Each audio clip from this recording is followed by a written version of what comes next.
2020년 1월 11일 시행된 경정성진 행정학 기출문제 해설하도록 하겠습니다. 전체적으로 난이도는요, 작년하고 거의 유사하다고 볼 수가 있겠습니다.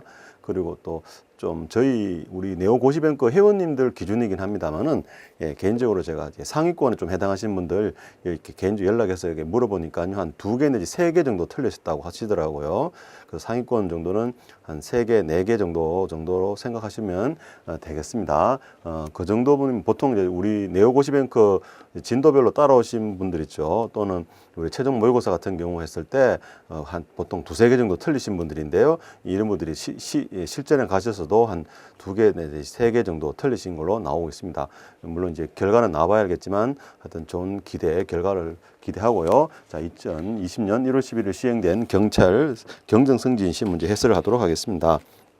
자, 1번을 보면요, 민간 위탁하기에 가장 적절하지 않은 업무는 뭐냐라고 했는데, 여기 보시면은 직접적 영향을 미친다 됐잖아요. 국민들의 생활에 직접적 영향을 주는 것은 아무래도 민간 위탁하기 힘들겠죠. 민간 위탁이라는 것은 효율성이나 2번에 나오는 것, 3번에 나오는 것처럼 능률성이나 어떤 4번에 전문성을 요구하는 분야, 이 분야는 이제 아무래도 민간에 더 경쟁력이 있다고 봤을 때, 그래서 이제 민간에다가 위탁하는 건데, 의식주생에 직접적 영향을 미치는 것은 민간 위탁했을 때 이 서비스 중단도 올 수 있고 그런 거 아닙니까? 대표적으로 뭐 쓰레기 수거 같은 것들이죠. 요 단순 사실행위, 여기 저 쓰레기 수거 같은 업무 아닙니까? 그죠? 이런 것들은 민간에 맡겨도 되겠죠.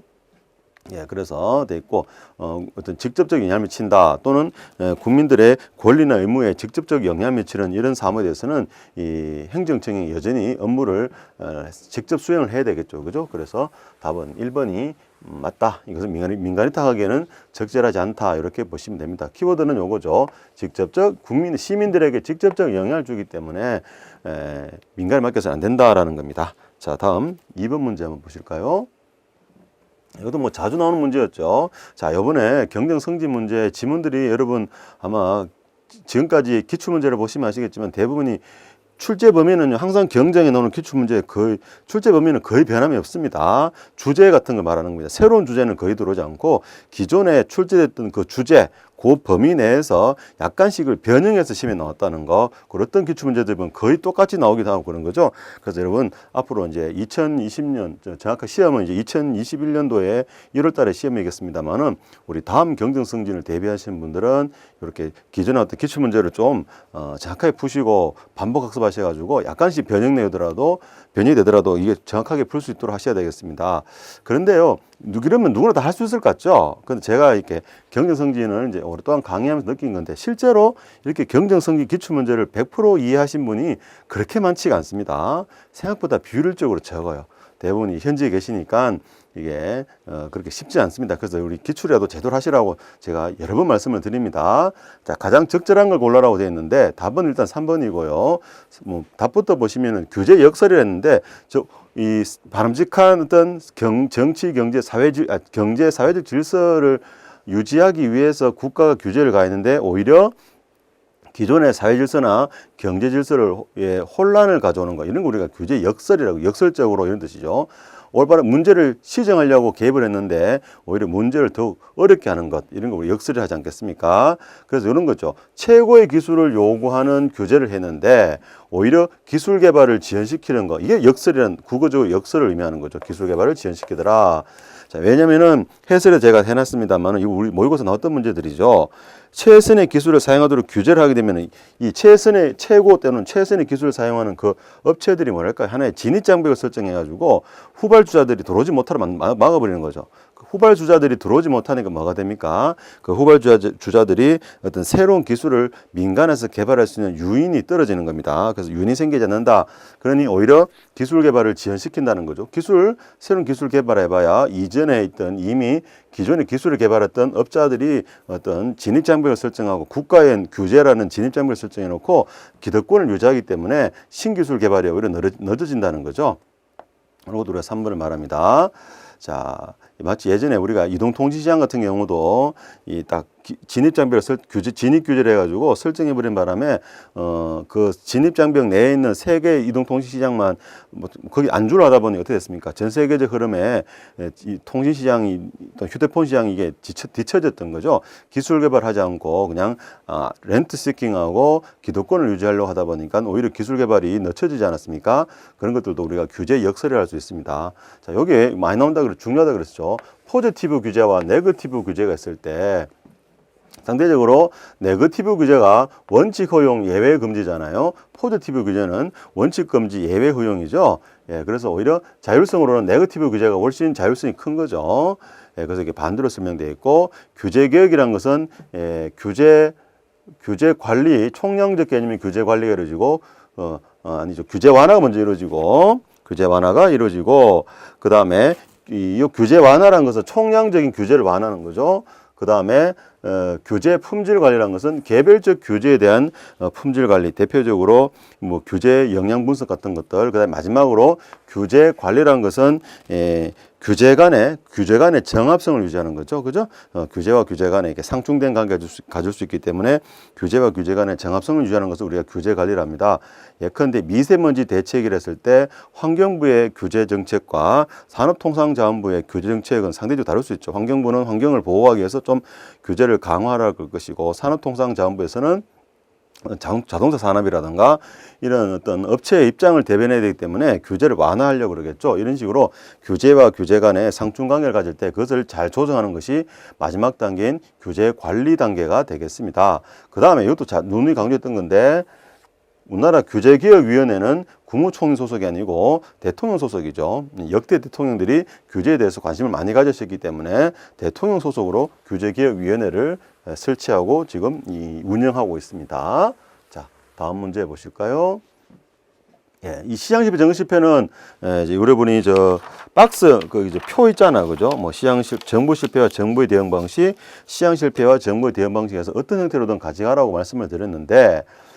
자, 여기서 답은 1번이 되겠습니다. 권력의 편제에 대한 거 가지고 보조금 삭감이 아니고, 그죠? 민영화가 되겠죠? 예, 민영화하고 규제 완화 방식. 아예 어떻게 하는 거죠? 어떤 권력의 편제, 권력이 이제 한마디로 말하면 권력을 남용함으로써 시장 질서를 교란시키는 건데, 그래서 차라리 아예 권력이라 할 수 있는 규제를 그냥 완화시켜 버린다든지 힘을 빼는 거죠. 아니면은 아예 민간과 경쟁하도록 민영화를 시켜 버림으로써 어떤 권력의 어떤 편제, 편향된 편향되게 존재한다는 거죠. 권력의 불균형에 따라서 발생할 수 있는 사회적인 불평등 완화를 이런 민영화 내지 규제 완화를 통해서 극복할 수 있다, 이렇게 보시면 됩니다. 나머지는 이제 우리 일반적 내용들이 담겨 있는 거죠. 예, 다음에 3번 문제 한번 보시면은요. 4번 문제 보세요. 자, 3번 문제, 요거는 이제 언제든지 나오는 거, 작년에도 나왔었죠. 그래서 여러분, 요거는 꼭, 어떤 형태로도 암기를 해서 가져가시 바랍니다. 뭐, 두 문자를 따셔도 되고, 이거 계속 꼭 가져가시 바랍니다. 예를 들면은 뭐, 권력의 편제하면은 권민규, 이런 식으로, 그죠? 사람 이름 하셔도 됩니다. 권력의 편제니까 권민규, 이해가, 뭐, 이건 솔직히 좀 시험장 갔을 때는 조금, 이건 두 문자를 따야 되겠죠? 그래서 권력의 편제의 경우는 민영화 방식이라든가 규제 완화해야 된다, 이렇게 해서 사람 이름이잖아요. 권민규 이런 것처럼 이거는 어떤 형태로든 좀 암기를 하시기 바라겠습니다. 자, 다음에 공익에 관한 설명으로 가장 적절하지 않은 것을 골라라고 되어 있는데, 자, 이것도 잘 나오는 질문이었죠. 공익 과정설은 대립적인 이익들을 평가할 수 있는 기준을 제시한다 했는데, 자, 평가할 수 있는 기준이라는 것은 어떤 평가일까요? 사전적인 평가 기준이 되겠죠. 사전적인 어떤 기준을 제시할 수 있다는 뜻인데, 과정설에서 공익은 어떻게 도출됩니까? 과정설의 키워드는 뭐예요? 타협과 협상을 통해서 공익이라는 것이 합의를 통해서 사후적으로 도출되죠. 그러다 보니 어떤 대립된 이익을 평가한다는 것은 이미 뭐예요? 공익이라는 것이 사전에 주어져 있어야 되겠죠. 주어져 있어야 되는데도 불구하고 공익 과정설이라는 것은 타협과 협상을 통해서 사후적으로 도출되는 거기 때문에 사전적인 어떤 기준을 제시하지 못한다. 대립되는 이익들을 사전적으로 교정할 수 있는 어떤 기준을 제시해 주지 못한다는 문제점이 있다라고 이렇게 보시면 되겠습니다. 자, 그다음에 플라톤, 루소는 공익을 선언적으로 주어진 것으로 본다. 자, 이것도 몇 번 수업 시간에도 많이 말씀드렸는데 플라톤의 이데아론 같은 거 생각하시면 되겠습니다. 또는 루소 같은 경우는 일반 의지로요. 일반 의지라 그러죠. 사익을 초월해서 존재하는 일반 의지, 제너럴 윌이라는 게 있다. 이것은 사익을 초월하기 때문에 뭐가 된다? 실체설이죠다. 그래서 선언적으로 주어진 것을 본다는 것은 실체설의 내용이고, 예컨대 대립된 이익들을 평가할 때 플라톤은 이데아를 내세울 것이고 루소는 일반 의지라는 제너럴 윌을 내세울 것이다. 제너럴 윌 이렇게 내세워서 개인의 사익 대립되는 사익을 평가할 수 있는 기준을 제시할 수 있다. 이렇게 보시면 됩니다. 요거는 이제 이데아죠, 이데아. 예, 이렇게 해서 우리가 문제를 볼 수 있죠. 그래서 이렇게 좀 하셔야 될 것 같고, 다음에 5번 한번 보실까요? 적금은 가장 적절하지 않은 것을 골라라라고 되는데, 자, 이런 문제 제가 누누이 강조하지만 요거 나오면 조심하라 그랬잖아요. 지양이 아니고 뭐죠? 지향이죠. 예, 행태주의는 그래서 이렇게 긴 문장이 나오시면은 제가 주어하고 동사를 좀 읽어보시라 이렇게 말씀을 드렸어요. 그래도 답이 안 나오면 이제 중간을 보셔야 되는 건데, 행태주의는 가치 중립성을 지향한다. 이렇게 해서 주어 동사를 보셔야 됩니다. 주어 동사. 근데 행태주의는 가치 중립성을 지향을 하죠. 가치 개입을 지향을 합니다. 우리 지향이라는 건 하지 않는다는 거잖아요. 그래서 답은 2번이 틀렸습니다. 그래서 여러분 이런 것들 잘 보세요. 보세요. 신행정론은 후행태주의죠. 신행정론은 가치 문제를 강조했다. 그래서 가치 개입성, 오히려 신행정론이 가치 중립성을 지향한다. 맞는 표현이 되죠. 가치 문제를 강조했으니 가치 중립성을 지향하죠. 하지만 행태주의는 가치 중립성을 지향한다가 아니라 지향한다. 이렇게 해야지 맞는 표현이 되겠습니다. 이렇게 해서 1번, 2번 중에 이제 그런 문제 되겠죠. 신행정론은 후행태주의 문제니까. 그래서 답은 2번. 이런 것들 조심하십시오. 다시 말합니다. 요거 몇 번 나왔었어요. 지향한다, 지향한다. 요거 돌리는 문제 몇 번 나왔으니까 여러분 조심하시기 바랍니다. 자, 6번 문제 한번 볼까요? 가장 적절하지 않은 것을 골라라라고 되어 있는데, 자, 이런 것도 다 보세요. 공공선택론인데 방법론적 개체주 입장에 반대한다? 아니죠. 찬성한다는 거죠. 제가 여러 번 문제 풀 때 스킬적인 측면을 말씀드리는데 이렇게 동사를 많이 돌립니다. 내용을 돌리는 것도 있지만 상대적으로 내용을 바꾸는 것은 그게 쉽지가 않습니다. 그래서 문제를 만들 때요. 저도 문제 만들 때 항상 이렇게 많이 만드는데요. 동사를 있다를 없다로 돌린다든지 지향을 지향으로 돌린다든가 찬성하는데 반대하는데 이렇게 많이 돌리죠. 공고성태론은 기본적으로 이것은 이제 합리선택 신제도주의에서 나온 것이고, 합리선택 신제도주의는 경제학에 근거한 어떤 접근 방법이죠. 경제학에서는 항상 개인의 만족감, 개인의 효용성에서 분석 단위는 항상 개인이 됩니다. 개인주의의 토대를 두고 있는 거죠. 그래서 연구 어떤 분석의 단위라는 것도 전체가 아니라 뭐다? 개인에 초점 맞추고 있다. 그래서 개인을 분석의 기초 단위라는 방문론적 개체주의를 찬성한다. 이게 맞는 표현이 되겠습니다. 자, 공공선택론은 합리선택 신제도주의에 해당한다. 합리선택 신제도주의는 경제학에 근거한 것이다. 경제학은 개인의 효용을 중시하는 학문이다. 개인의 효용이라는 것은 곧 방문론적 개인주의를 말한다. 그래서 답이 2번이 틀렸다라는 게 됩니다. 옳지 않은 걸 골라라고 했으니까. 그것도요, 이렇게 제가 이런 얘기도 했죠. 우스갯소리 정답을 모르겠다면 유용하다, 가정한다, 있다, 그렇죠? 있다. 근데 여기 보면은 반대한다. 스탑 2번 이렇게 문장이 반대로 가는 것도 고르셔도 답이 될 경우가 있으니까 참조하시기 바라겠습니다. 자, 다음에 7번 문제 한번 보시면은요. 신제도주의인데, 자, 다시 말씀드리지만 우리 총론에서는 그죠? 공익, 그다음에 신제도주의, 공공선택론이라든가 앞에서 봤었던 규제, 시장집회, 정부집회, 이거는 항상 나오는 주제잖아요. 그러니까 출제 범위는 정해졌다는 거 다시 말씀을 드립니다. 그래서 혹시 처음 공부하신 분들 요 해설 들으시면서요. 공시에서는요. 공시는 여러분 20만 명이나 출제합니다. 이 응시를 하죠. 그러다 보니 아주 구석에 있는 문제를 출제하지만 우리 경정성지는 20만 명이 아니잖아요. 그죠? 그래서 딱 범위는 정해져 있다. 그런데 실제로 이 범위에 정해진데 여기서 이제 문제를 돌려서 나오니까 이걸 반복을 하시면서 공부하시기 바랍니다. 근데 이게 수험에만 전념한다면은 1년 만에도 충분히 가능하지만 다들 현직에 계시면서 이제 근무하시면서 공부하시잖아요. 그래서 이게 좀 어려운 거 있습니다. 그걸 또 그런 걸 감안하기 때문에 또 그렇게 아주 깊게 넓게 나오진 않습니다. 자, 가장 적절한 걸 골라라고 했는데, 여기서는요, 답은 3번이 답인데요. 합리선택 신제도주의라는 게 있죠. 합리선택 신제도주의는 뭐가 무엇이 있어요? 여기 나온 것처럼 거래 비용 있죠. 거래 비용을 줄이는 것이 제도 역할이다. 또는 공공선택론, 방금 봤던 공공선택론도 여기 나오고, 그다음에 공유제 비극 같은 거, 그죠? 이게 전부 다, 또 주인 대리인 이론, 이거 모두 다 합리선택 신제도주의 내용이죠. 그래서 비용을 줄이는 것, 즉 뭘 말하는 거예요? 능률성을 중요시킨다는 거죠. 경제학이니까. 다음에 여기 나오는 것처럼 개인들이 선택해서 균형이다. 여러분 균형이란 말들은 주로 어디에서 많이 나옵니까? 시장 균형이니 뭐니 해가지고 시장에서 많이 나오는 내용이죠. 그래서 제도를 개인들이 합리적으로 선택한 균형이라 보는 것은 사회학적 신제도주의가 아니라 합리선택 신제도주의 내용이고, 다음에 경로전성 연구라는 거, 이거는 뭐죠? 역사적 경로전이죠. 과거의 어떤 하나의 경로가 현재 미래까지 영향을 줌으로써 개인의 합리적 선택을 제약을 가한다. 이게 바로 역사적 제도주의 내용이기 때문에 여기는 사회학적 제도주의 해가지고 틀리게 낸 거네요. 그 다음에 사회학적 제도주의는 영향을 강구한다 했지만은 실제로 뭡니까? 사회학적 제도주의가 가장 중요시 여기는 제도가 뭔가요? 바로 문화죠.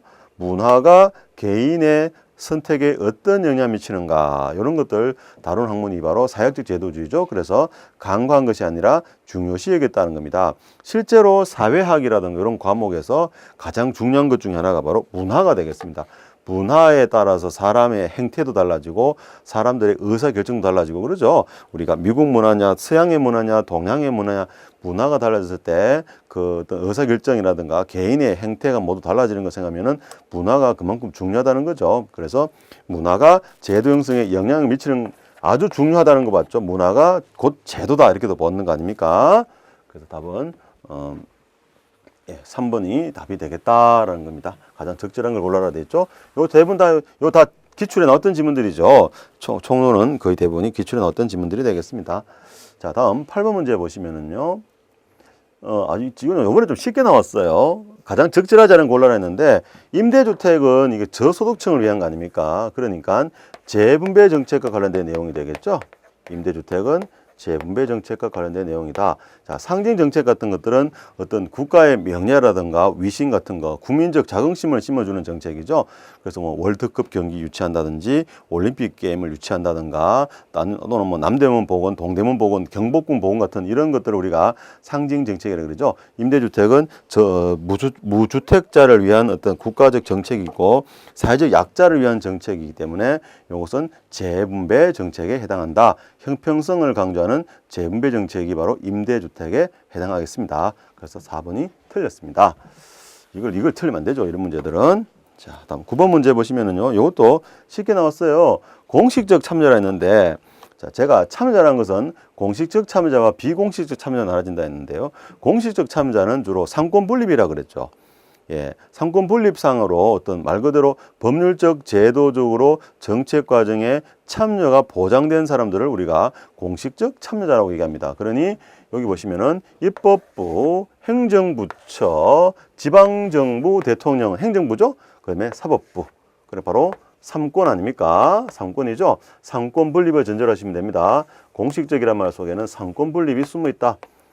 그지? 예, 바로 그래서 답은 1번이 되겠습니다. 자, 정당은 특히 대표적으로 비공식적 참여자라고 말씀드렸죠. 자, 다음 문제 보실까요? 국가 권력 이론 가장 적절하지 않은 골라야 되는데, 뭐 배부 이름 막 쓰지 이름 모른다 하더라도 보세요. 조합주의라고 해요. 조합주의는 이익집단 간 경쟁을 통해, 자, 이익집단 간 경쟁을 강조하는 것은 다원주의 모형이죠.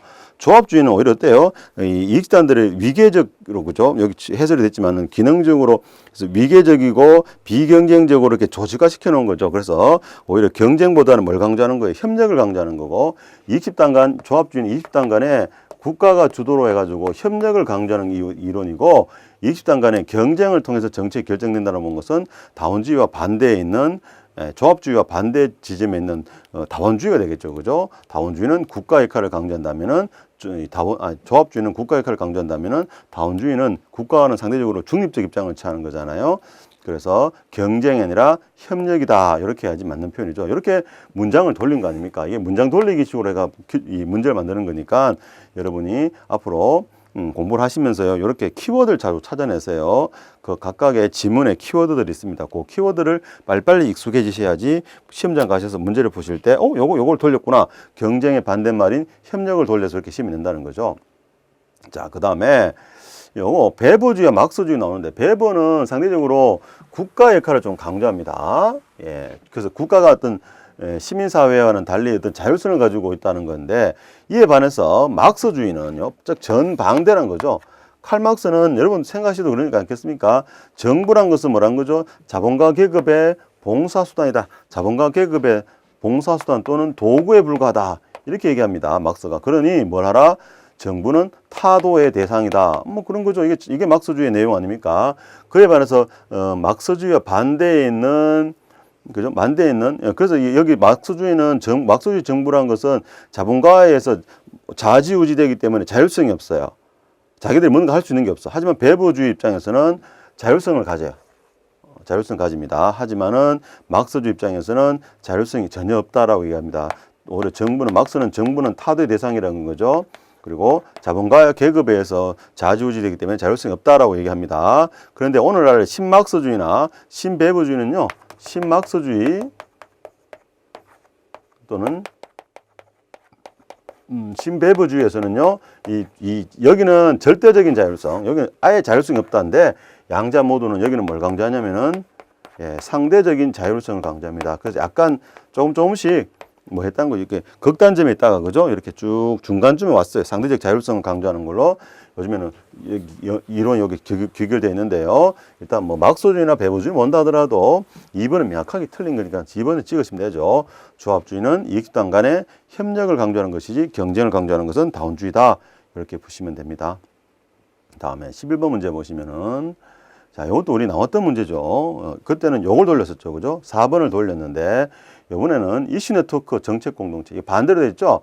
여기 이슈별로 뭐 하는 거예요? 참여자들이 광범위하고 개방적이라는 것은 누구라도 참여자로 들어올 수 있다는 거죠. 들어왔다가 나갔다가 참여도 할 수 있고 탈퇴도 용이하게 이렇게 하는 것을 우리가 개방적이라고 그러고, 정책 공동체는 제한적이고 폐쇄적입니다. 제한적이란 말은 참여자 숫자가 제한되어 있다는 거죠. 정책 공동체는 한마디 말하면은 삼자연맹, 우리 철회삼각이라고 그러죠. 사위 정부 또는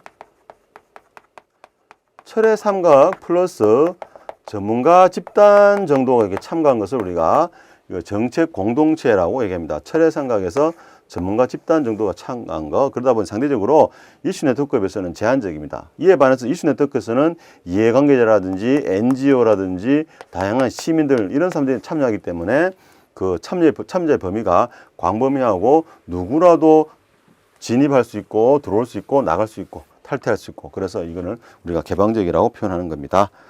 자, 다음 문제 12번 문제 보시면은요, 독립변수 한 단위 증가에 따른 종속변수의 변화를 알아보는 거. 이거 뭐라 하냐면, 이게 우리가 회귀분석이라고 하는데, 회귀분석. 자, 우리 이거 해설에도 있습니다만은, y는 예를 들면요, ax 플러스 bx2 플러스 cx3, 아마 예전에 한번 수업 시간에 한번 얘기한 적이 있는데, 이렇게 할 때 x 값이 변할 때 y 값이 얼마나 바뀌는가, 이런 걸 살펴보는 것을 우리가 회귀란 말 씁니다. 자, 회귀죠, 회. 귀라는 것은 돌아갈 기자를 말합니다. 그죠? 회귀. x 값의 변화가 y 값에 돌아간다. 어떻게 영향을 미친다. 이런 걸 말하는 거예요. 우리가 경제학에서 많이 쓰는 게 이런 거 있어요. 예를 들면 국민소득 있잖아요. 국민소득 있을 때 국민들의 소비, 그다음에 기업체의 투자, 그다음에 정부 지출, 이런 거 얘기를 할 때요, 이런 거예요. 국민들이 소비가 늘어났을 때 국민소득이 어느 정도 증가하는가, 기업체의 투자가 한 단위 늘어났을 때 국민소득이 얼마만큼 늘어나는가, 정부 지출이 증가했을 때 국민소득이 어느 정도 증가하는가, 이렇게 살펴보는 것을 우리가 회귀분석이라 그러고, 이렇게 변수가 두 개 이상 있다 해서 이거는 다중회귀분석이라고도 합니다. 뭐 다중, 만을 다짜죠. 다중 회귀 분석, 이렇게 얘기를 하고요. 예를 들면 요게요, 우리가 추경 예산 같은 거, 여기 얘기해. 추경 예산을 통해서 정부 지출을 증가시켰을 때 국민 소득 내지 경제가 얼마만큼 살아나냐, 이렇게 살펴본다. 이런 걸 우리가 회귀 분석이라고 얘기를 합니다.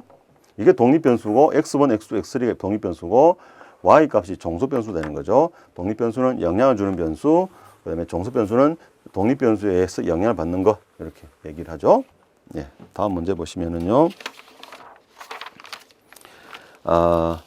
대체 방안, 소극적 대체 방안, 적극적 대체 방안 해가지고 이것도 우리 모의고사에서 풀어봤던 건데, 야, 여기 보면은 해설이 있습니다만 적극적 대체 방안은 모형이나 이론을 개발한다든지 뭐 정보를 획득한다든가 또는 협상이나 경쟁 기관 간의 협상이나 타협을 통해 가지고 환경 자체를 통제하는 거죠.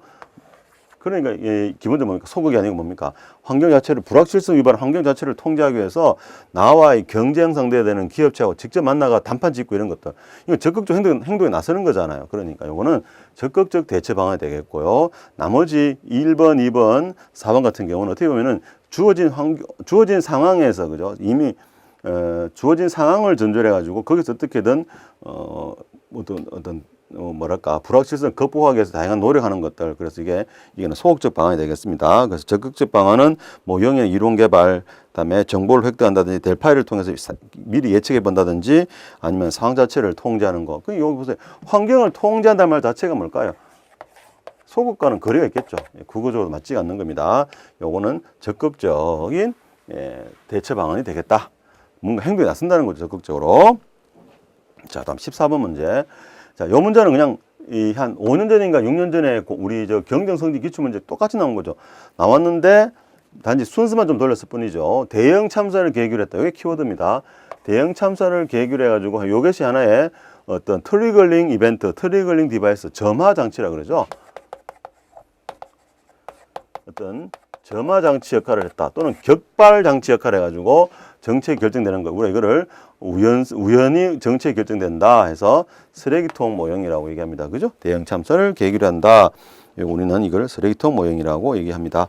예컨대 대구 지하철 참사를 계기로 해가지고 어떤 안전시설, 그죠? 소방과 관련된 안전시설을 강화한다든지 이런 것들 우리가 말합니다.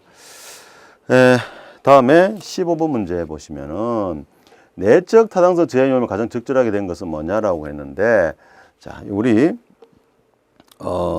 제가 내적 타당도 요인하고 외적 타당도 요인하고 했을 때 상대적으로 내적 타당도 저해 요인보다는 외적 타당도 저해 요인이 좀 숫자가 적다 그랬죠. 그래서 제가 한쪽만이라고 가져가라고 했어요. 제가 그래서 아마 두 문제 따드렸을 텐데 호실 크 표다, 그죠? 호실 크 표다라고 이렇게 하면 호돈 효과, 그다음에 여기 책에 보면 실험 조작과 측정의 상호작용, 크리밍 효과, 그다음에 표본의 대표성 부족, 다수 처리한 간섭 이렇게 5가지 얘기한다 그랬죠. 예, 그래서 여기 다 그대로 들어간 겁니다. 답은 이제 우리가 4번이 답이긴 한데, 그죠? 표 있잖아. 표본의 추출에 표본의 대표성 부족인 게 요건 아니라는 거죠. 다수적 처리, 요것도 외적 타당성 제한 요인이죠. 대표성 부족, 그다음에 실이니까 실험 조작과 측정의 상호작용이죠. 요것도 외적 타당성 제한 요인이고요. 크리밍 효과도 이거 표 다수적 처리한 간섭, 예, 이렇게 됐죠. 이런 식으로 해서 우리가 찾을 수 있지 않습니까? 그래서 답은 4번인데요. 호실크표다 이렇게 제가 그때 아마 우리 12월 1일인가 그때 우리 마지막 특강할 때도 제가 요거라도 꼭 가져가시라고 말씀드렸죠. 예, 이게 빈출로 나오는 건 계속 나옵니다. 그래서 이런 거 틀리시면 안 되겠다는 거죠. 제가 보는데 시험장에 가셔가지고 실수만 안 하셔도요, 기본적으로 이게 꼭 객관식 시험 점수뿐만 아니라 나머지 우리 여러분의 평가 같은 거 있죠. 우리 그 검평 같은 것도 해가지고 종합적으로 하는 거기 때문에 최소한 우리가 기출문제 나오는 것 정도 제대로 공부하시면은 여러분이 승진에는 그렇게 큰 장애물이 되지 않을 거라고 생각이 드는데요. 그래서 좀 앞으로 남은 기간 또 열심히 해주시기 바랍니다. 이제 또 새롭게 시작이니까 열심히 해주세요. 그리고 궁금한 거 있으시면은 저한테 개인적으로도 또 우리 학원 네오고시뱅크 홈페이지를 통해서도 질문해 주시기 바랍니다. 그리고 그렇게 질문 많이 하신 분들이 나중에 가니까 좋은 성적 받으시더라고요. 예. 자, 다음 문제 볼까요? 정책 유지 가능성을 가장 적절하지 않은 골라라 했는데, 예. 여기서 답은 이제 1번인데요. 보시면은 목표를 유지하면 그러니까 이게 마치 뭐랄까 유지의 개념 같죠. 하지만은 정책 수단을 새로운 수단으로 대체한다. 요거는 정책 유지가 아니고 정책 승계가 되겠습니다. 정책 승계가 됩니다. 승계.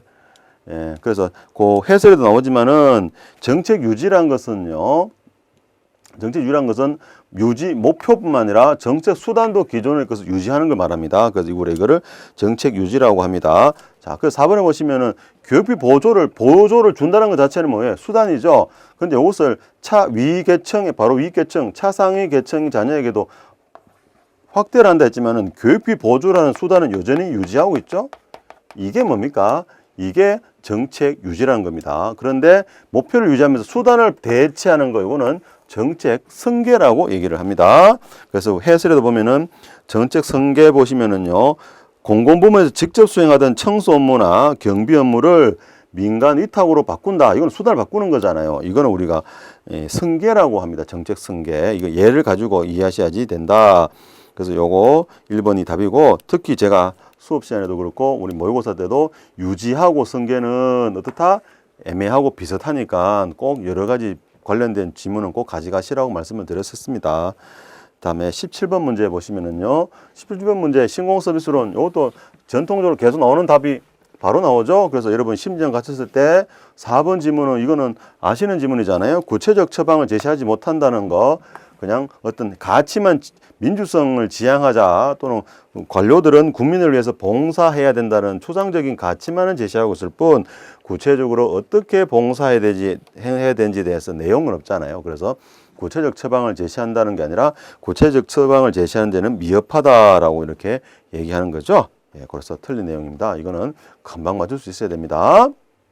자, 다음에 18번 문제 한번 보시면은요, 조직구조 설명으로 가장 적절한 것은 무엇이냐라고 되어 있는데, 예, 답은 2번인데요. 자, 이거 사업구조에서는 부서 내 조정은 커지는 거죠. 그래서 우리가 부서 내 조정은 커진다 해서 자기 완결적 조직이라고 해서 또 자기 완결적 조직이라고도 했어요.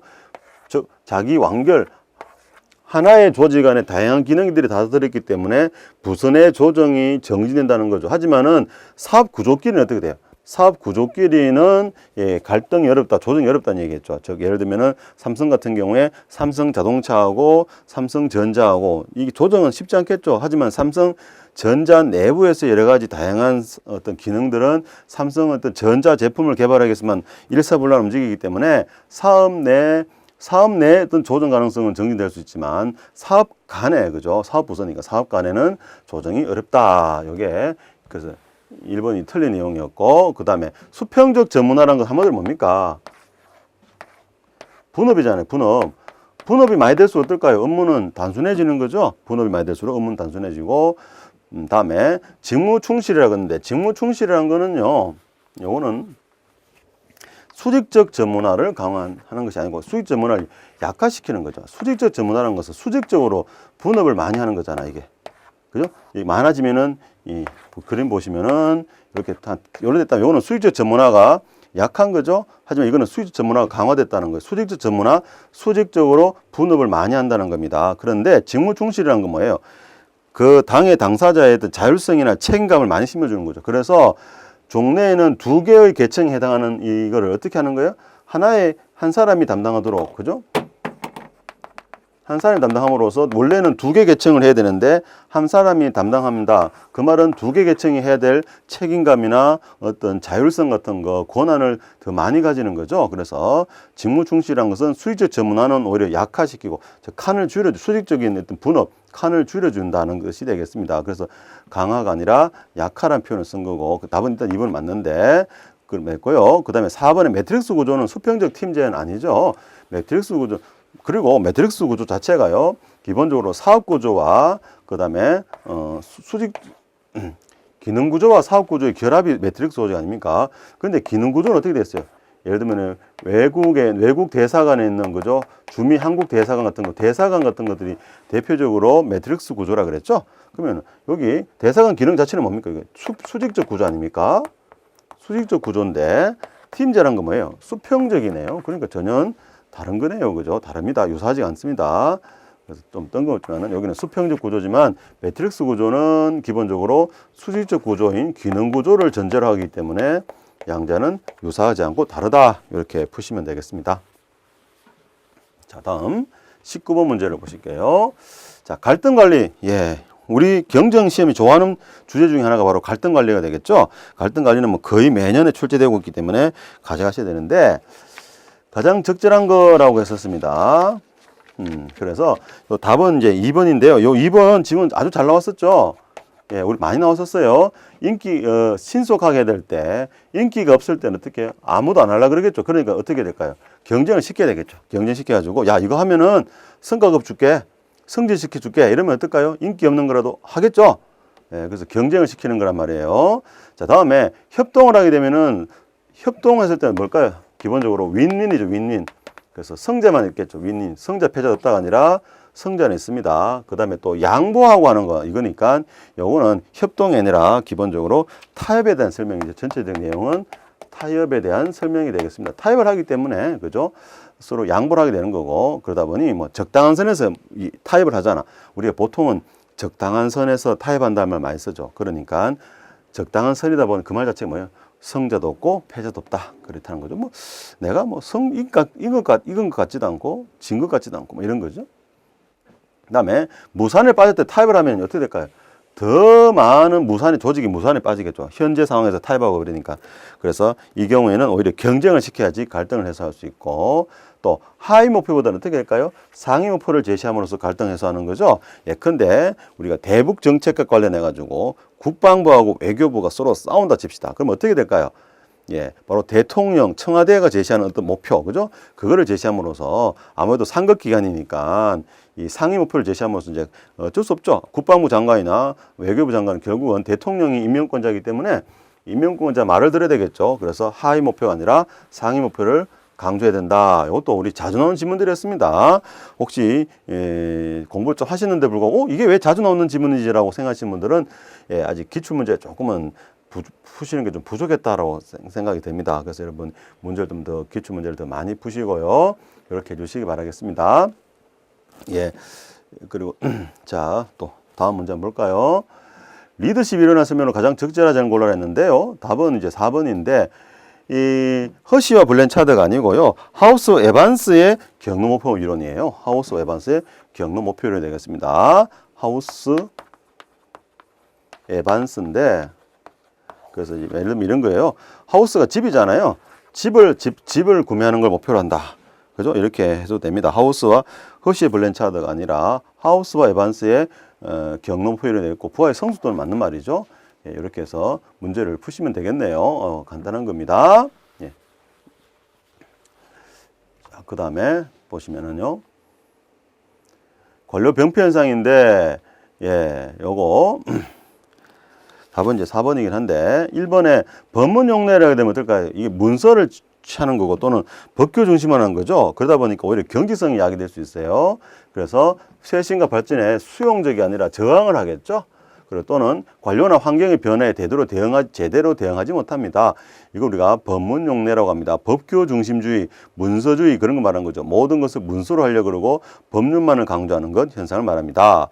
다음에 2번은 바로 훈련된 무능이 되겠습니다. 여기 훈련은 단어 있잖아요. 그래서 훈련된 무능이고요. 그 다음에 요거는요. 3번에 있는 것은 편협한 안목. 그래서 특수이익에, 그죠? 특수이익에 묶여 있다. 이거 우리가 뭐랄까요? 국지주의. 그래서 2번과 3번은 이게 바뀌어 있습니다. 기본적으로 이 관료제 병폐 문제 같은 경우는 이제 공식 기출에서도 이렇게 많이 몇 번씩 나왔는데 대부분이 내부에서 이게 서로 돌려요. 서로 돌립니다. 그래서, 이것도 이미 기출로 나왔던 지문들이죠. 예, 많이 보셨던 지문일 거예요. 그래서 답은 4번이 됐습니다. 자, 훈련된 무능은요, 베블렌이 한 얘기인데 이런 거예요. 베블렌이 실험을 했었어요. 닭들 있잖아요. 닭을 모이를 줄 때 배를 울렸대요.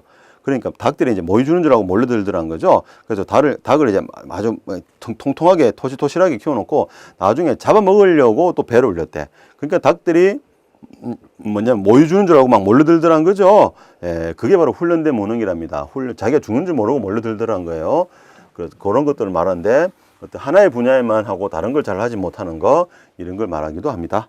자, 다음 22번 문제 보시면은요. 우나라 책임연계 설명으로 가장 적절하지 않은 골라라. 이거 제가 몇 번이나 말씀드렸죠. 총정은 나오면 행정안전부가 아니고 뭐죠? 대통령령이라고 말씀드렸죠. 아마 우리 12월 1일 날 마지막 시험 할 때도 제가 누차 말씀드렸던 내용이 되겠습니다.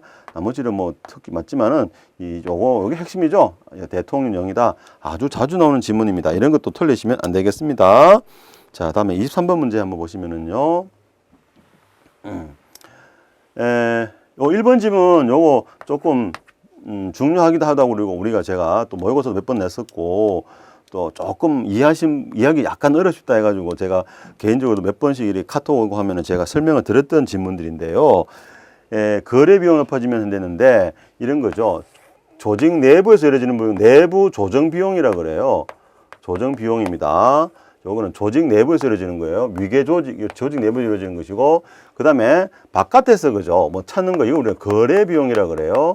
거래 비용이라는 것은 탐색 비용 같은 거, 감시 비용 이런 걸 말하는데, 감시 비용이나 탐색 비용 같은 거, 이런 거, 정보 획득 비용 같은 거, 정보 획득 비용 이런 것도 우리가 거래 비용이라 그래요. 그래서 만약에 거래 비용이 바깥에서, 외부에 있는 바깥에서 어떤 새로운 필요로 하는 사람들을 탐색한다든가 필요로 하는 정보를 찾는데 비용이 많이 든다면 어떻게 될까요? 차라리 내부에서 하는 게 낫겠다라는 거죠. 내부 조정 비용이 훨씬 적게 든다면은 내부에 있는 내부에 있는 조직을 더욱 설립이 늘어나게 된다는 거죠. 거래 비용이 높아지면은 조직 설립이 오히려 증가하게 된다. 바깥에서 어떤 우리가 예를 들면 어떤 새로운 적합한 인물을 찾으려고 했는데 도저히 못 찾겠다. 비용이 너무 많이 든다. 그러면 차라리 내부에서 그런 사람을 키우자는 겁니다. 이게 바로 거래 비용이 되겠습니다. 자, 그리고 무엇보다 거래 비용으로는요, 대전제가 뭐예요? 조직이 생기는 이유를 비용적 개념으로 설명하는 이론이거든요. 그러니까 비용이 많아지니까 차라리 어떻게 하자? 조직을 늘리자. 그래서 거래 비용 이론은 우리가 조직 이론이라고도 하죠. 조직이 왜 만들어지는가? 비용을 줄이기 위해서 만드는 것이다. 그래서 거래 비용이 높아지면은 조직을 만들게 된다. 이게 됩니다. 그래서 만약에 반대로 내부 조정 비용보다도 거래 비용이 적다면은 차라리 어떻게? 바깥에서 수주를 준다. 아웃소싱 하는 게 낫겠죠. 바로 그래서 해설에도 그렇게 제가 달아놨습니다. 나머지 이론들은 잘 아실 거고요. 다음에 24번 문제 한번 보실까요? MBO, TQM 요 내용인데, 비교하는 문제도 뭐 자주 나오는 질문이죠. 기본적으로 MBO는 뭡니까? 내부 구성원의 참여를 강조하는 거죠. 내부 구성원 참여를 강조하는 거죠. 그래서 여기는 뭐가 없어요? 여전히 내부 구성원이기 때문에 외부에 있는 고객의 개념은 없죠. 한데 토탈 퀄리티 매니지먼트, 즉 총체적 품질 관리에서는 토탈을 말 썼기 때문에 외부에 있는 고객들의 관점도 정부 조직 관리 방식에 반영이 된다는 거죠. 그러니까 고객 지향적인 거, 외향적인 것은 TQM이지만은 MBO는 내향적이고 내부 구성원의 참여를 강조하고 고객 개념 아직 들어오지 않았다는 겁니다. 그래서 TQM은 고객 지향적이다. MBO는 고객이 아니라 내부 구성원 지향적이다. 그 다음에 왔던 게 뭘까요? TQM, MBO, TQM 다음에 왔던 마지막은 BSC. 균형 성과표에서는 뭘 강조합니까? 내부 구성원들의 학습 성장 관점도 강조하지만 고객 관점도 강조한다 해서 두 가지 관점을 다 섞어놨죠. 그래서 밸런스드, 균형된 성과표다라는 말이 나오게 된 거다. 아마 그렇게 알고도 계실 거예요. 자, 다음 25번 문제 보시면은요. 균형 성과표 설명 가장 적절하냐 바로 나오죠. 예. 이렇게 우리 경쟁성진 시험 문제는 주제는 거의 동일하게 나옵니다. 항상 이 주제를 벗어나진 않아요. 그러니까 그 주제에 관련된 지문들은 다 공부하시는 게 여러분 이 득점에 유리합니다. 그래서 막 너무 구석에 있는 거 그죠? 시험이 나오지 않는 것을 막 공부하지 않았으면 싶은데 그래도 모르겠어요. 뭐 많은 우리 네오보 고시뱅크 회원 아니신 다른 분들은 또 그렇게 좀 비효율적으로 공부도 하시는 것 같더라고요. 자, 가장 적절한 것을 골라라고 되어 있는데 이것도 다무지 나왔던 질문입니다. 자, 기본적으로 정부 부문에 적용한다 했죠. 정부 부문에. 그러다 보니까 아무래도 정부란 것은 민주주의를 전제로 하고 국민을 위한 행정을 해야 되잖아요. 그래서 재무적 관점은 학습성장 관점. 학습성장이라는 건 조직 구성원들 관점이죠. 이게 아니라 무슨 관점이 제일 우선시 돼야 됩니까? 돈 버는 것보다는 바로 고객 관점이죠. 예. 고객 관점을 가장 우선시한다는 거 하나. 다음에 무형자산을 강조하는 것은 시간의 개념 단기에서 장기로 전환시킨다는 거죠. 당장의 돈보다는 장기적 관점에서 뭔가 좀 더 그걸 하자는 거지. 예컨대 학습 성장 관점, 학습이나 성장하기 위해서 조직 구성원들의 교육 훈련을 실시하는 것은 단기적으로는 뭡니까? 비용이 들죠. 교육 훈련 시켜야 되니까. 하지만 장기적으로는 성장함으로써 조직의 어떤 성과에 더 많은 기여하잖아요. 그래서 장기적으로는 오히려 도움이 되기 때문에 학습 성장 관점을 강조하는 거 아닙니까? 따라서 무형자산에 대한 강조는 시간에 대한 관념을 단기에서 장기로 전환시킨다는 측면이 있고, 또 잘 개발된 BSC라는 것은 뭐 이러한 다양한 장치를 알려줄 수가 있어서 조직 전략 해석 지침으로 적합하다라고 얘기를 합니다. 자, 그래서 미션, 조직이 추구하는 미션과 비전, 전략 같은 것들을 명시적으로 구체적으로 제시하기 때문에 그런 제시된 관점에 따라서 어떤 성과 관점에는 성과 지표라는 게 개발되죠. 고객 관점에서 성과 지표, 학습 성장 관점에서 성과 지표, 재무적 관점의 성장 지표 등등 내부 운영 절차에서의 성과 지표 등등 해서 다양한 성과 지표를 미션, 비전, 전략, 그죠? 미션, 비전, 그다음에 스트래티지, 전략 이런 관점에서 그런 구체적 성과 지표를 제시하잖아요. 그래서 요거는 관점 속에서 이제 조직 구성원들이 업무를 수행하게 하기 때문에 조직의 전략 목표 달성에 필요한 성과가 무엇인지를 알려주고 또 조직 전략을 잘 해석할 수 있도록 도와주는 역할을 한다. 그리고 또 4번에처럼 따로따로가 아니라 뭐 통합적 일 처리하게 준다는 거죠. 조직이 추구하는 미션과 비전이라는 그것에 부합하도록 모든 업무가 집중되기 때문에 자기 부처 업무만을 개별 부서의 업무만을 따지는 것이 아니라 조직 전체가 추구하는 미션이 뭐냐, 비전이 뭐냐를 중심으로 업무를 수행하게 됩니다. 따라서 이 일처리 자체가 하나의 유기적인 결합을 해가지고 스무드하게 일처리가 이루어진다는 거죠. 이런 것들을 우리가 균형성과의 특징이라고 얘기를 하기도 합니다. 자, 다음 문제 보시면은요. 자, 직업공 문제 확립 조건으로 가장 적절하지 않은 골라냈는데 일단 비교 문장 나오니까 여기 무슨 제가 비교 문장 나오면 답이 될 확률이 높다 그랬죠.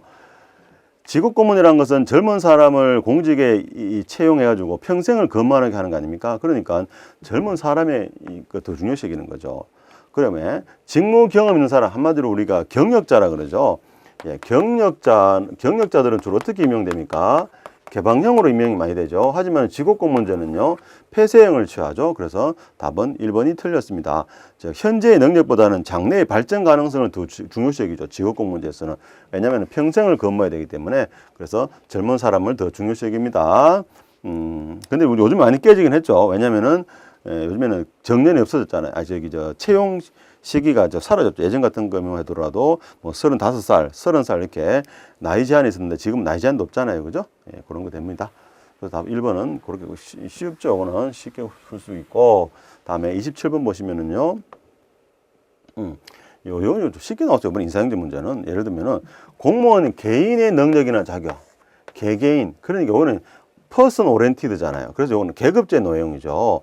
자, 직위분류제는 공무원 개인이 아니라 뭡니까? 그 업무 자체, 그죠? 업무 자체의 난이도나 책임도에 따라서 공직을 분류하는 거잖아요. 그래서 이거는 개념을 묻는 문제였죠. 그래서 답은 1번이 적절한 틀린 내용이 되겠습니다. 자, 이것도 계급제. 계급제도 기본적으로 직업공무원제에 토대되는 거죠. 평생을 같이 근무하고 하니까 또 폐쇄형 충원을 취하니까 유대의식이 높을 수밖에 없겠죠. 예, 그 다음에 직위분류제는, 근데 또 계급제는 직업공무원제니까 평생 하는 거니까 장기적이지만 직위분류제는 개방형을 취한다. 그래서 경력자를 채용했다가 또 그 사람이 또 2, 3년 하다 나가고 막 그러잖아요. 그러니 주로 상대적으로는 단기적 합리성을 확보하는 것이다 볼 수 있습니다. 또 이 수평성은 없죠. 그러니까 동일한 계급에서는 이동이 자유롭죠. 하지만 상위 계급으로 올라가면 힘들죠. 수익적 동성은 낮다라고 이렇게 표현할 수 있습니다. 그죠? 여러분이 경감했을 때 또 경정으로 올라가시니 상당히 힘들잖아요. 이런 것도 기본적으로는 계급제적 성향 때문에 그렇다고 볼 수도 있겠습니다. 자, 다음에 28번 문제를 한번 보시면은요.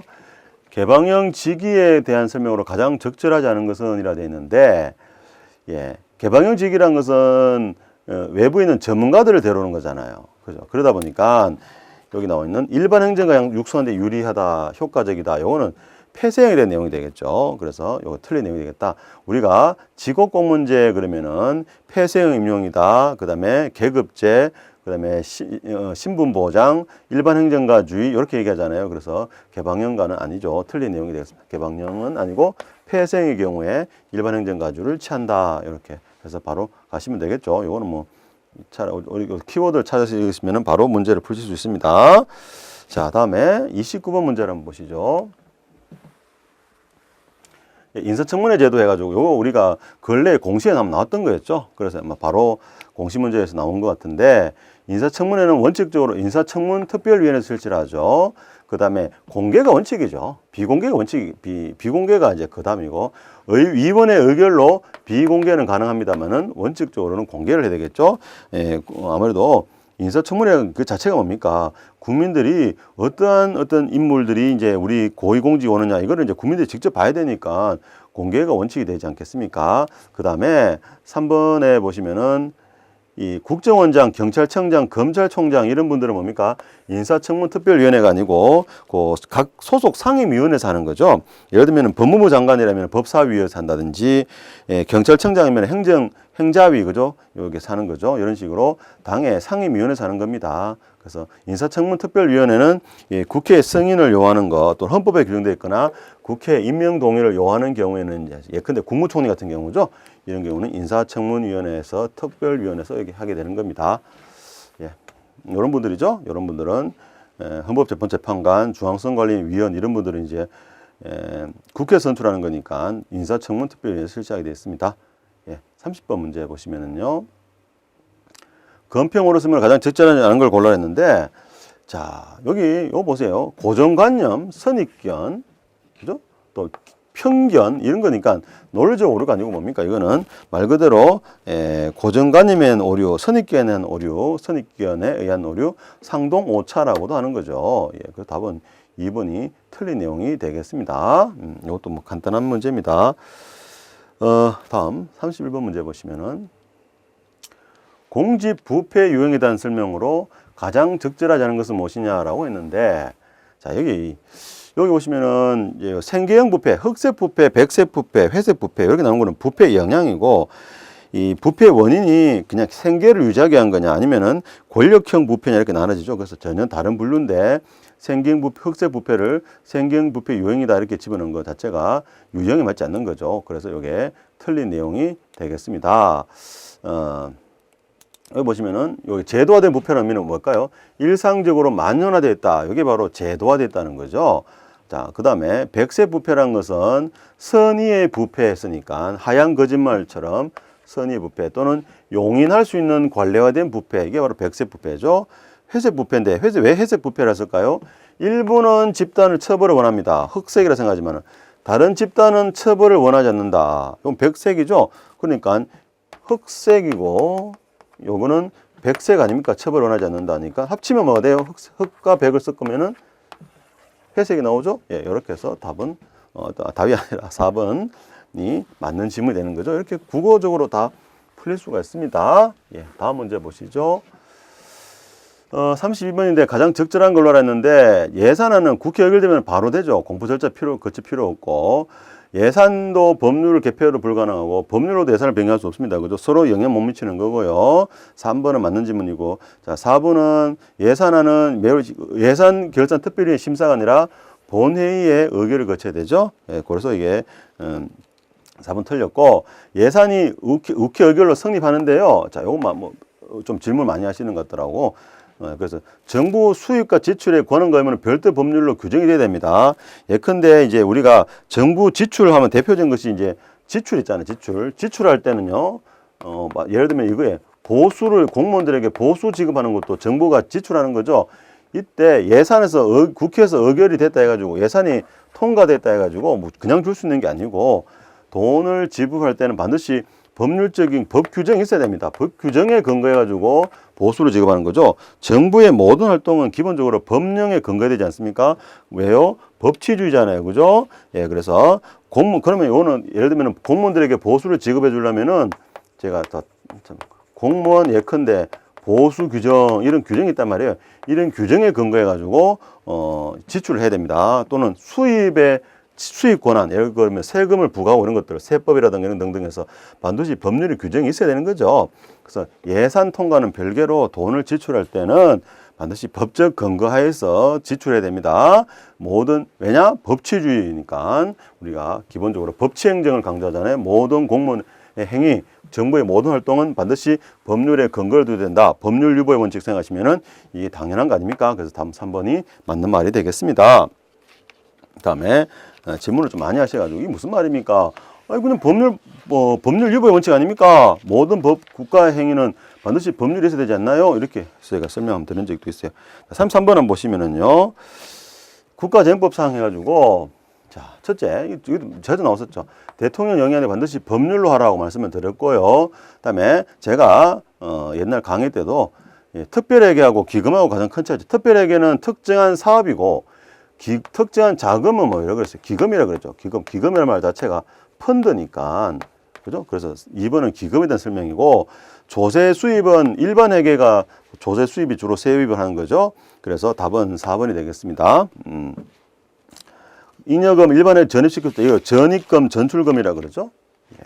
다음 34번은 보시죠. 가장 적절한 것은 무엇이냐고 했는데, 자, 이거 1번도 잘 나오는 지출통제예산제도라는 것이 지출에 통제한다 해가지고 이거 아니라 그랬죠. 항목별 지출이 아니라 총액만 통제한다 해서 지출통제예산제도고, 통합예산인데 이 총계 개념이 아니고 뭐라고 했죠? 통합예산은 순계 개념이라고 말씀드렸습니다. 중복되는 부분 없이 순수한 금액으로 판단하자. 그렇게 해야만이 이 중복이 됐을 때 뜻다 이 가상의 돈이 생기잖아. 중복분. 그런데 그걸 없애버리고 순수하게 얼마가 있는가만 보자라는 거죠. 그렇게 해야만이 재정이 얼마나 건전한지를 판단할 수 있다는 것이고, 답은 3번은 맞죠. 기재부 장관이 누구하고 여성가족부 장관과 협의해서 기준을 정하고, 자체는 누가 관서의 장이 예산서를 작성해야 된다는 거죠. 이것도 우리 모의고사에서 한번 봤었습니다. 4번에 조세지출 세금을 징수하기 지출한 예산이 아니고 세금 감면하는 것을 그 액수를 예산에다가 보고하는 거죠. 예산서 형식으로 국회에 보고하는 것을 조세지출 예산제도라 그러죠. 예. 다음 35번 보시면은요. 발생지 복지부기 예산제도 유형에 대한 설명 가장 적절한 골라야 되는데, 자, 감축 관리하는 거는 MBO가 아니고 뭐였죠? ZBB하고 그죠? ZBB하고 감축 관리였죠.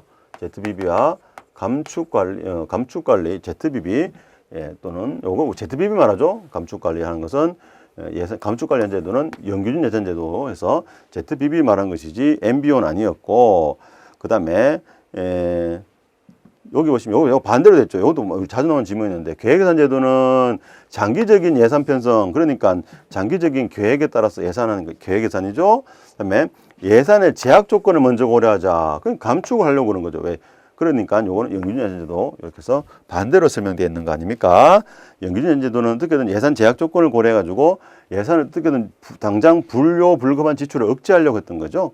원점에서 재검토해 보겠다. 정말 이 예산을 활용해야 되는가, 편성해야 되는가 고민해 보는 거였죠. 그래서 예산 제약 조건을 먼저 고려한다 말 나온 겁니다. 그다음에 3번에 35번에 3번이죠. 3번은 요게 답인데, 유기정의된 부처 간의 경계를 뛰어넘는 자원배분 합리화다. 여기 계획예산제도의 아이디어 맞거든요. 부처 간의 경계를 뛰어넘는 자원배분 합리화. 자, 요게 원래 계획예산제도라는 것은 국방부에서 먼저 실시했는데, 그 당시 맥나마라 국방부 장관이 실시했는데, 그 당시에 국방부가요, 육군, 해군, 공군 있잖아요. 그죠? 육군, 해군, 공군이 다 따로따로 놀더라는 거죠. 그래서 맥나마라 국방부 장관이 어떤 프로그램을 중심으로 해가지고 이 특정한 예를 들면은 군 전력 프로그램이라든가 군 인력 정강 프로그램 또는 그죠? 정강 프로그램 이런 식으로 한 특정 프로그램을 해가지고 요 안에다가 육해 공군과 관련된 모든 걸 다 집어넣는 거죠. 그렇게 해서 특정한 프로그램을 위해서 각 육군, 해군, 공군은 따로따로 놀지 말고 이 특정한 예를 들면은 군비 정강 이렇게 합시다. 프로그램이다. 이런 프로그램에는 이 세 개 부서가 다 들어야 되니까 이 세 부서들은 따로따로가 아니라 유기적으로 연계해가지고, 그죠? 이 특정한 프로그램 수행하기 위해서 열심히 노력해라. 이렇게 했던 겁니다. 그러기 위해서 또 뭐 했을까요? 국방부 장관이, 그죠? 국방부 장관이 이런 각 육해 공군이라는, 육군, 해군, 공군이라는 이 부서를 경계를 뛰어넘는 자원배분의 합리화를 위해서 특정한 프로그램을 위해서, 그죠? 하도록 하기 위해서 뭘 했을까요? 그래서 이게 PPBS에서는 뭘 강조했던 것이다? 직권화를 강조했습니다. 직권화. 국방부 장관 또는 대통령에게 권한을 집중시켜가지고 각 부서가 따로따로 놀던 부서들을, 그죠? 어떻게 유기적으로 연계시켜서 특정한 어떤 프로그램을 합리적으로 효율적으로 수행할 수 있도록 열심히 노력하도록 좀 강압적으로 할 수 있던 거였죠. 그래서 그렇게 하기 위해서 만든 것이 계획예산제도의 아이디어이기도 했었습니다. 자, 그랬고. 그다음에 성과예산제도는요, 필요 사업량을 제시해가지고 필요 사업량 곱하기 원가, 단위 원가를 곱해가지고 이렇게 해서, 그죠? 단위 원가죠. 사업량에다가 단위 원가를 곱해가지고 예산을 제시했죠. 그리고 또 요 사업 계획이란 것은 단위 사업에 대한 계획이 됩니다. 요 장기적인 계획이라는 뜻이 아니고, 여기서 PPBS에서는 장기적인 어떤 계획을 말하지만 이 PBS에서 말하는 요 계획이라는 것은 단위 사업에 대한 계획, 즉 단기 계획이에요. 단기 계획. 계획이라 하더라도 조금 말이 좀 의미가 다릅니다. 그래서 이 사업하고 사업의 계획과 예산을 연결을 시켰다. 이렇게 얘기를 합니다. 필요 사업량을 제시해서 어떠한 사업을 위해서 이 예산을 쓰겠다. 이게 나와 있다는 거죠. 그리고 그 사업을 쓰기 위해서 단위원가 곱하기 업무량을 함으로써 얼마 예산을 편성하도록 해주는가. 이것도 다 표기가 되기 때문에 예산 배정 과정에서 필요 사업량이 제시가 되기 때문에 사업 계획과 예산을 연계시킬 수 있었다라고 얘기한다. 어떠한 사업에다가 얼마만큼의 예산을 둘 것인가. 그래가지고 요 예산은 단위원가 곱하기 업무량을 해가지고 특정한 사업에 돈을 쓰는 것을 알려주게 해준 거였죠. 그런데 이전에 LIBS 예산제도는 사업이라는 개념이 없이 그냥 뭐가 있었어요? 투입되는 예산만 했었기 때문에 사업을 평가할 수 없었다는 비판이 있었죠. 그런 비판을 감안해서 나온 것이 성과주 예산제도고 바로 사업이라는 단어가 들어온 겁니다. 사업과 예산을 연계를 시킨 거였다. 그렇게 보시죠. 그러니 요 사업에 대한 성과 개념이 나오게 된 것이고 사업을 관리한다 해서 관리지향적 예산제도란 말도 여기서 나온 게 됩니다. 다음 36번 문제. 통계 신축성이라고 되어 있는데 예산 배정은 기재부 장관이 각 부처에 주는 부처에다가 지출할 수 있는 권한을 위임해 준 것이고 예산 재배정은 행정부처의 장이 실무부서 예컨대 행안부 장관이라면요. 행안부 장관은 경찰청에 그죠? 이렇게 주는 거. 이거 예산 재배정이라고 합니다. 자, 개소비는 총액과 연부에 의결하고 매년 연부액도요. 국회 의결을 얻어야 됩니다. 그렇게만 사용할 수 있고요. 요거는 불가피한 사유로 돼 있죠. 그래서 요거는 우리가 사고위원회라고 하는 거고, 자, 전용은 국회 승인 필요 없고 이용은 국회의 승인을 거쳐야 되는 거죠. 이용이라는 것은 주로 뭐 부처 간의 예산을 바꾼다든지 이런 것들 규모도 크고 법령을 좀 바꿔줘야 되기 때문에 미리 국회 승인을 거쳐야 되는 내용이 되겠습니다. 자, 다음 37번 문제 보겠습니다. 발생주 회계제에 대한 설명으로 가장 적절한 것은 무엇이냐 했는데요. 자, 첫째, 정부가 채권을 발행할 때 발행 자산의 증가는 차변의 기여, 자산의 증가도 기록하죠. 그 다음에 부채는 기록하지 않는다. 아니죠? 부채도 기록하죠. 우리 저 밑 제가 표에 해설이 나오지만 제가 이거 자산과 비용은 자비부담수라 그랬죠. 이거 꼭 가져가시라고 제가 말씀드렸었는데 부채 플러스 자본 플러스 자비부담 순위가 수익 이렇게 나오죠. 그래서 제가 앞글자를 따서 자비부자수 요거 까먹지 마시라고 제가 말씀을 드렸는데 요게 바로 발생주의 아니고 요게 차변이죠. 발생주의 복식북인데 요거는 대변이고요. 그래서 자산 증가 여기 기입을 하고 그다음에 비용이죠. 비용도 기입을 하죠. 부채도 여기 기입하잖아요. 그죠? 기록하는 게 아니라 기록하죠. 자비부자수. 그다음에 여기 답은 2번이죠.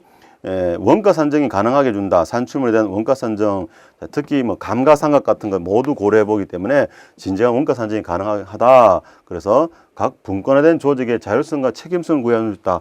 자율성이나 책임성 부여해주고 대신 그 산출물에 대한 정확한 성과 측정을 가능하게 해준다는 거죠. 원가 산정이 가능하다는 것은 성과 측정이 가능하게 해준다는 거예요. 그래서 자율성과 책임을 주고 대신 성과에 대한 측정하는 건데 성과 측정을 발생지 복식부기를 통해서 무형의 자산도 감가상각 같은 걸 통해서 자산 측정이 원가 상정이 가능하다. 즉 성과 측정이 가능하기 때문에 이 성과 관리가 가능하게 된다. 이렇게 이해하시면 됩니다. 그다음에 자의적 회계 처리가 불가능해서 통제가 용이하다. 근데 이 자의적 청가 처리 불가능한 게 아니라 가능하죠. 뭐냐면 대표적인 게 뭐였어요? 아까 방금 말씀드렸던 감가상각이죠. 예, 저도 순간 했어요. 지금 감가상각이 됩니다. 감가상각을 하는데 이 감가상각이라는 것은 이 어떤 주관적으로 가치 판단하는 거 아닙니까? 그죠? 그래서 여기 어떤 우리 물건의 훼손도 같은 거, 노후도 같은 건데 그래서 요즘에는 물론 이제 감정평가사 같은 분들이 객관적으로 회계 처리를 이 감가상각을 객관적으로 측정해 준다고 하지만 그래도 이게 사람에 따라 다 다를 수 있잖아요. 그래서 자의적 회계 처리를 해가지고 문제점이 발생할 수 있다는 거 하나 돼 있고, 그 다음에 보세요. 거래 발생 시점에 인식하는 건 맞는데 자산, 부채, 수입, 지수, 자산 있고 부채가 있는데요. 수익과 지출이 아니고 뭐예요? 수익과 비용이에요. 수익과 비용을 하는 거지 수입과 지출은 아닙니다. 그럼 이게 무슨 차이가 있느냐면은 자 여기 보세요. 수익이란 게 뭐냐면요. 수입 중에서 들어온 돈 중에서 마이너스 지출을 한 것을 우리가 수익이라 그래요. 예, 수입에서 지출한 거. 번 돈에서 예를 들면 뭐 임대료 같은 거 알바비 주고 남은 돈, 그걸 우리가 수익이란단 말이에요. 좀 다르죠? 예, 그래서 수입과 지출은 요거는 우리가 번 돈, 나간 돈, 요건 돈이니까 주로 현금주의나 단시북에서 하는 것이고, 수익이나 비용 이런 것들은 발생지 복식북에서 하는 겁니다. 그래서 자산과 부채, 자비부자수, 자비부자수 꼭 가져가시라고 제가 몇 번 말씀드립니다. 내년에도 꼭 가져가세요. 예, 그래서 수익과 요 자산부채 수익과 지출했을 때 수익과 지출이 아니라 수익과 비용이다는 거. 수익과 비용. 그리고 수입에서 지출을 뺀 것이 수익이다. 이게 다르다는 거죠. 개념이 다르다는 겁니다. 요거 좀 가져가시기 바라겠습니다. 자, 다음에 38번 문제. 옴부즈만 제도인데 이것도 우리 이거 틀리면 안 되죠. 공정거래위원회가 아니고 국민권익위원회였죠. 그죠? 그래서 이 틀린 지문이 되겠습니다. 스웨덴도 처음 했었던 거 맞고, 그죠? 다음에 39번. 예, 저항 요인을 했는데 행정수의 변동, 이거는 저항이 아니고 뭘까요? 행정개혁을 가져오게 된 한의 원인, 동인이라 할 수 있겠죠. 예, 그래서 우리게 행정개혁의 촉진 요인을 할 수도 있고, 그래서 1번이 틀린 내용이 됩니다. 나머지는 이제 저항이 좀 불확실하다든지 지식이 부족하다든가 이해관계자들이 반발하니까 행정개혁이 잘 안 된다는 거죠. 자, 그 다음에 마지막. 자, 지방행정 문제가 한 문제 나왔는데, 그래서 제가 지방행정 강의하면서 항상 말씀드리는 게 참 계륵과 같다라고 말씀드리잖아요. 그래서 여러분이 공시 문제에 나온 지방행정 다 푸실 필요 없어요. 우리는 경찰 간부에 나왔던 기출문제만 중심으로, 또는 그것도 좀 많으시다 생각하시면은 경정성질에 나왔던 역대 기출문제만 한번 풀어보시면은 충분히 그 문제를 풀 수 있습니다. 그래서 지방의회의 권한으로 가장 적절하지 않은 골라라. 그러면은 선결처분권, 요거는 꼭 가져가셔야 되는 거였죠. 이거는 자치단체 장이 지방의회가 성립이 곤란할 경우에 뭐 한다는 거죠. 말 그대로 선결, 그죠? 여러분도 결제, 선결제 문제 한다는 거죠. 선결처분하고 나중에 이제 지방의회 승인을 거쳐야 되겠지만, 지방의회가 구성되지 않을 경우에 미리 하는 거, 누가 지자체장이 하는 권한입니다. 그래서 지방자치단체장의 권한에 해당한다는 거죠. 3번. 이렇게 되겠습니다. 자, 지금까지 해가지고 한번 우리가 풀어봤는데요. 예. 실제 시험 나가셔도 이 정도 빨리빨리 푸셔야 되겠어요. 그죠? 그래서 제가 근데 이제 편하게 푸시면은 다 맞출 수 있을 수도 있겠지만, 시험장에서 했던 긴박감이라든지 또는 다른 과목과의 관계성 이런 것 때문에 100점 나오기는 쉽지는 않다고 볼 수 있습니다. 그래서 여러분이 뭐 한 2개, 3개 정도는 이제 상위권 분들은 푸신 것 같은데, 앞으로 이제 여러분이 이제 또 새롭게 이제 공부하실 분들은요, 이 문제를 다시 눈이 강조하는데 범위를 넓히려 하지 마시고 경정 성질에 나왔던 기출 문제, 그다음에 또 조금 넓혀서 경찰 간부 경위급 있잖아요. 경찰 간부 시험에 나왔던 기출 문제 정도는 완전히 좀 숙지를 하시기 바랍니다. 그렇게 하시고 조금만 더 넓히시면 됩니다. 그렇게 했을 때 훨씬 공부 양도 적고, 그다음에 또 시험장 갔을 때 기억도 더 오래 남습니다. 그렇게 하셨을 때 오히려 소기의 목표를 좀 더 빨리 달성할 수 있지 않을까 싶습니다. 여러분 좀 더 열심히 또 달려보시고요. 그죠? 이제 또 새롭게 시작하는 거 아닙니까? 열심히 달리시고, 또 뭐 필요하신 내용이나 궁금하신 내용 있으면은 저희 네오고시뱅크 홈페이지나 아니면은 개인적으로 카톡을 보내주시면 제가 성심성의껏 대답을 해드리도록 하겠습니다. 자, 여러분 파이팅 하시기 바랍니다.